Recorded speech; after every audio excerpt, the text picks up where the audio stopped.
மேற்காசியாவில் பதற்றம் நீடித்தாலும் உரங்கள், பெட்ரோல், டீசல், எல்பிஜி, பிஎன்ஜி ஆகியவை தேவையான அளவு கையிருப்பு இருப்பதாக மத்திய அரசு தெரிவித்துள்ளது. இது தொடர்பாக தில்லியில் செய்தியாளர்களிடம் பேசிய உரங்கள் துறை கூடுதல் செயலாளர் அபர்ணா சர்மா, நாட்டிற்கு தேவையான யூரியா 80% கையிருப்பில் உள்ளதாக தெரிவித்தார்.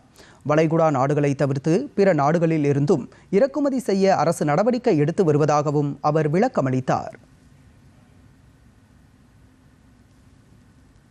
Further, proactive measures are being taken to diversify our sourcing bases with other than the Gulf countries like Russia, Morocco, Australia, Indonesia, Malaysia, Jordan, Canada, Algeria, Egypt and Togo, etc.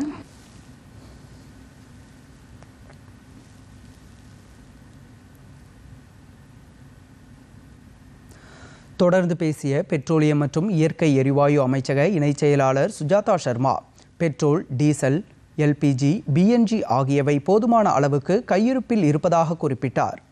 நாடு முழுவதும் உள்ள எண்ணெய் நிறுவனங்கள் வழக்கம் போல் இயங்கி வருவதாகவும் உள்ளூர் சந்தையில் தட்டுப்பாடின்றி பெட்ரோல், டீசல் கிடைக்க நடவடிக்கை எடுக்கப்பட்டிருப்பதாகவும் தெரிவித்தார்.